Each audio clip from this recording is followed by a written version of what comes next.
हरे कृष्णा, राधे राधे। तो 29 जनवरी 2024 में हम मनाने जा रहे हैं संकट चतुर्थी व्रत। तो इसे सकट चौथ भी कहते हैं, तिलकुटा चौथ भी कहते हैं, इसे संकटा चतुर्थी भी कहते हैं, विनायक चतुर्थी भी कहते हैं। और भगवान गणेश की विशेष पूजा अर्चना वंदना इस दिन की जाती है। भगवान हमारे संतानों पर अपनी कृपा बरसाए रखें, वो हमारे संतानों को सफलता प्रदान करें, अपने बच्चों की खुशहाली के लिए, घर की सुख शांति के लिए, और हमारे ऊपर आने वाले कोई भी विघ्न बाधाओं को हमारे विघ्नहर्ता हर ले। इस विषय में मतलब इसी के लिए ये त्योहार मनाया जाता है, व्रत किया जाता है। घर घर में महिलाएं इसे व्रत कर रखती हैं, और मतलब अपने अपने रिवाज के हिसाब से कोई निर्जला भी रखती हैं, कोई पूरे दिन का रखती हैं, कोई अन्न का रखती हैं। या बहुत सारी महिलाएं सिर्फ दूध और तिल इत्यादि का सेवन करके ही व्रत का पारण करती हैं। इसी के साथ साथ इसमें चंद्र को अर्घ देकर ही व्रत पूरा किया जाता है। भगवान की विशेष पूजा अर्चना वंदना होती है, गणेश गजानन का ध्यान किया जाता है। वैसे तो गणेश चतुर्थी हर महीने में 2 बार आती है, लेकिन ये जो माघ मास की चतुर्थी होती है, जो शाम पक्ष में आती है, तो इसका विशेष और विशेष महत्व होता है। तो कैसे की जाती है इसकी पूजा अर्चना वंदना, ये मैं आपको दिखा देती हूँ। एक पटरे पे हमने पहले लाल कपड़ा बिछा लिया है, और थोड़ा सा हम अक्षत का यहाँ पर सिंहासन देते हैं। तो अगर हमारे पास शिव परिवार है तो हम पूरा शिव परिवार को यहाँ पर स्थापित करते हैं, ठीक है। इसके साथ साथ हम गणेश गजानन भगवान जो यहीं पर हैं इनकी भी पूजा कर सकते हैं, नहीं तो हम अलग से भी गणेश गजानन भगवान को स्थापित कर सकते हैं। अगर आपके पास धातु के हैं या आपके पास चांदी इत्यादि के हैं तो उनको पंचामृत से स्नान कराकर आप स्थापित कर सकते हैं। ओम गण गणपते नमः, ओम गम गणपते नमः, ओम गणेशाय नमः। इस तरह के मंत्रों को आप जाप करें। तो इस तरह से हमने पहले स्थापित कर लिया है। पूरे में हम ऐसे जल का छींटा दे देते हैं, तो इस तरह से हमें जल भी अपने पास भर के रखना चाहिए। तो सबसे पहले हम दीप प्रज्वलित कर लेते हैं, क्योंकि दीप हमारी हर पूजा का साक्षी होते हैं। उसके बाद ही हम कोई पूजा अर्चना वंदना शुरू करेंगे।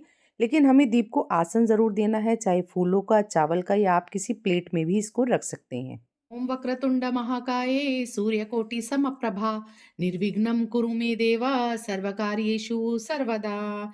और हल्दी का भी हम तिलक कर देते हैं, और चंदन का भी हम तिलक कर देते हैं। इसी प्रकार हम भोले बाबा को भी तिलक कर देते हैं, और कार्तिकेय जी भगवान को हम तिलक कर देते हैं, और माँ गोरा को हम सिंदूर से तिलक कर देते हैं, हल्दी से भी तिलक कर देते हैं। और इस तरह से हम अक्षत की इस तरह से वर्षा करते हैं। भगवान के चरणों में हमें इस तरह से अक्षत की वर्षा करनी है। और अब पुष्प हम समर्पित कर देते हैं। ओम पुष्पम समर्पयामि। कलावा समर्पित कर देते हैं। ओम वस्त्रम समर्पयामि। भगवान भोलेनाथ के चरणों में भी पुष्प समर्पित कर देते हैं, और वस्त्र रूपी कलावा हम समर्पित कर देते हैं। और इस तरह से हमें गणेश गजानन को जनेऊ समर्पित करना है। ओम जनेऊ समर्पयामि। और इस तरह से पान के पत्ता, लौंग और इलायची हम समर्पित करते हैं। और दुर्वा घास भगवान गणेश को अत्यंत प्रिय है, तो हम दुर्वा घास उनको समर्पित करते हैं, और ये कुशा हम उनको समर्पित करते हैं। इस तरह से हमें गणेश भगवान के ये अत्यंत प्रिय समर्पित करना है। ओम नैवेद्य फलम समर्पयामि। तो जो भी आपके पास फल अवेलेबल हैं, आपके पास 1 फल, 2 फल हैं, 5 फल हैं, आपको वो समर्पित करने हैं भगवान गणेश गजानन के चरणों में। पंचमेवा समर्पयामि। भगवान गणेश गजानन को पंचमेवा हमें समर्पित करना है, या जो भी मेवा आप, ड्राई फ्रूट आपके पास है, आप वो भगवान गणेश गजानन को समर्पित कर सकते हैं। और साथ साथ आपको भोले बाबा, माँ पार्वती, कार्तिकेय जी भगवान, नंदी भगवान, सबको ये समर्पित करते रहना है साथ साथ आपको। और तिल के लड्डुओं का विशेष महत्व है, तिलकुट का विशेष महत्व है। तो इस तरह से गुड़ के साथ में हम इस तरह से तिल को पहले ऐसे मैश करते हैं, अच्छे से गुड़ को फोड़ करके इस तरह तिल के साथ में उसको, तो हमें इसका भोग प्रभु गणेश गजानन को लगाना है। ओम नैवेद्य फलम समर्पयामि, ओम भोग समर्पयामि। इस तरह से हमें भोग लगाना है, और ये भोग हमें शिव परिवार को लगाना है।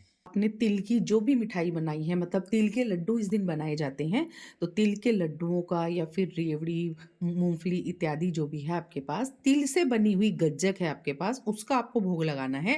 लेकिन तिल और गुड़ के लड्डुओं का विशेष महत्व होता है। ये मैंने मावे के लड्डू बनाए हैं भगवान गणेश गजानन के भोग के लिए, तो इसको हम भगवान के चरणों में समर्पित करेंगे।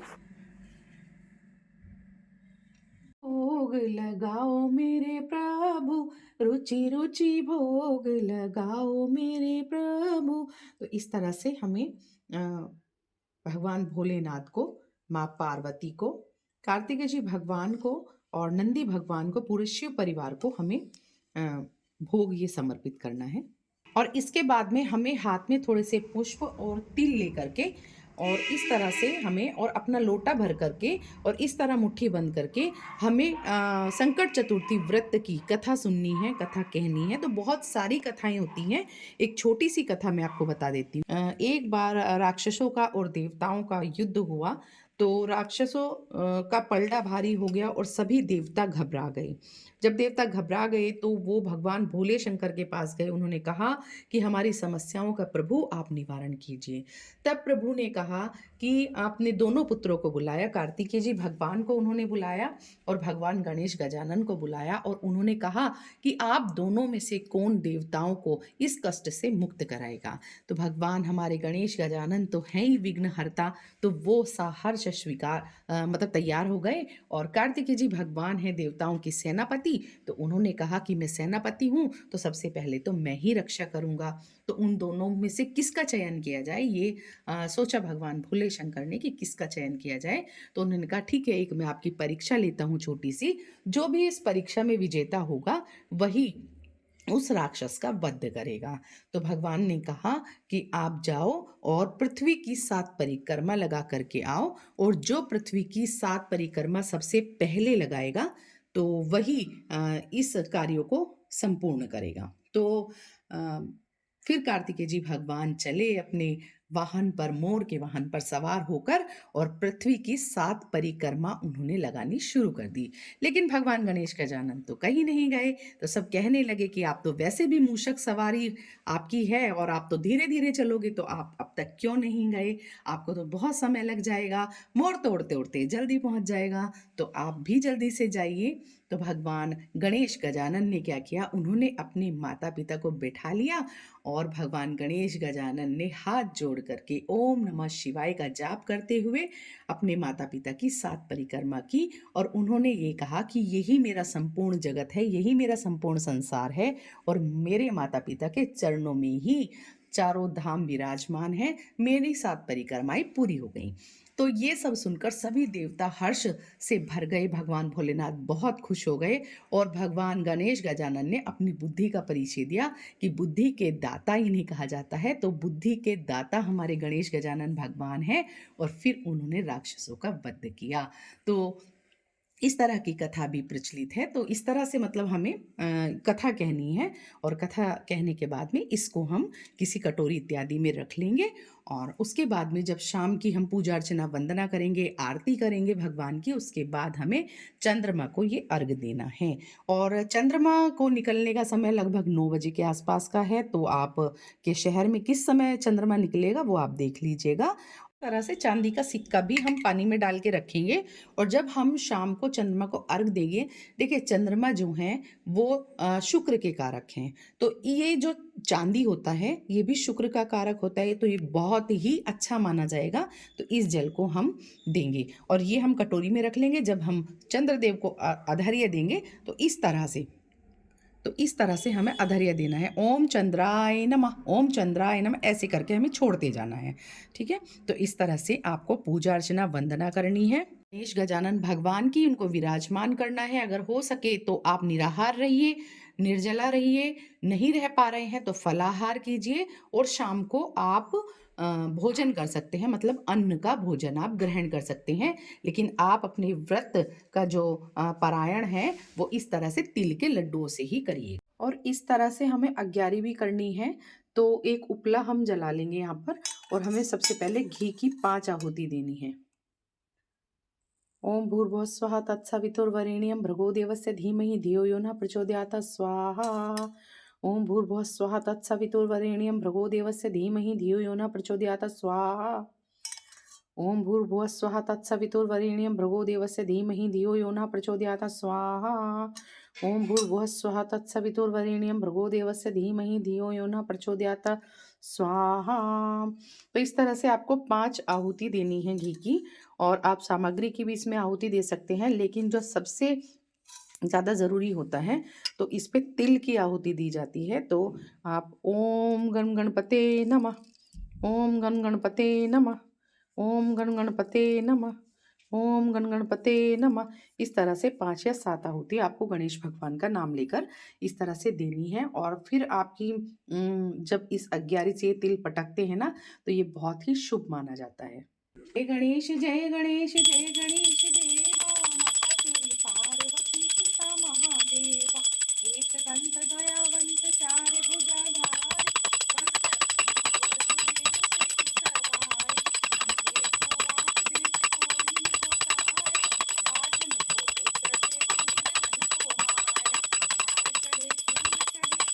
चढ़े मेवा, सूरदास शरण आयो सफल की जो सेवा, दीनन की लाज रखो शंभु सुतो धारी, काम न को पूर्ण करो जाऊं बलिहारी। जय गणेश जय गणेश जय गणेश देवा, माता जकी पार्वती पिता महादेवा। तो इस तरह से हमें पूजा अर्चना वंदना करनी है। ओम गम गणपते नमः का हमें जाप करना है, या ओम गणेशाय नमः का जाप करना है। माँ पार्वती भोलेनाथ की भी हमें पूजा करनी है। और संकटों को हरने वाले हैं हमारे गणेश गजानन भगवान, तो निर्विघ्न सभी कार्य हमारे संपूर्ण करेंगे। घर में जितनी भी हमारी निगेटिविटी हैं, बाधाएं हैं, जितनी भी परेशानियां हैं, वो सब ग्रह क्लेश इत्यादि हमारे भगवान गणेश गजानन प्रथम पूज्य हमारे भगवान दूर करेंगे। और वैसे ये व्रत जो है संतान की सुख शांति और सफलता के लिए किया जाता है। तो अपनी संतान की सुख शांति और सफलता के लिए आपको ईश्वर से प्रार्थना करनी है कि हम सबके बच्चे कामयाब हो जाएं, सबके बहुत अच्छे से एग्ज़ाम हो जाएं। और हमें प्रार्थना करनी है कि हम सबके बच्चे अच्छे से सफल हो जाएं और उनके एग्ज़ाम बहुत अच्छे हो जाएं। बच्चे हमारे मृदुभाषी हों, सुसंस्कारी हों, सुलक्षणों से युक्त हों, और प्रभु अपनी कृपा हमारी संतान पर बनाए रखें। इस तरह से पूरे दिन हमें भक्ति भाव में होना है और श्री गणेश गजानन भगवान के चरणों में हमें नतमस्तक होना है और पूजा अर्चना वंदना ऐसे ही करनी है। लेकिन एक चीज का विशेष तौर पर आप ध्यान रखिएगा कि भगवान गणेश गजानन को तुलसी और केतकी के फूल आप भूल कर भी नहीं चढ़ाएंगे, क्योंकि भगवान इन चीजों को स्वीकार नहीं करते हैं। तो इस चीज का आप ध्यान रखिएगा। बोल गजानन गणपति महाराज की जय, बोल गौरा शंकर की जय, बोल भोलेनाथ की जय। तो अगर गणेश चतुर्थी का ये वीडियो आपको पसंद आया है तो ज़रूर से लाइक कमेंट शेयर कीजिएगा, और चैनल में आप नए हैं तो चैनल को सब्सक्राइब कीजिएगा, और सभी कृष्ण भक्तों में, राधा प्रेमियों में, अपने घर परिवार में, दोस्तों में इस वीडियो को ज़रूर से शेयर कीजिएगा। मिलते हैं नई वीडियो के साथ, तब तक के लिए जय श्री राधे, जय श्री गणेश गजानन भगवान की जय।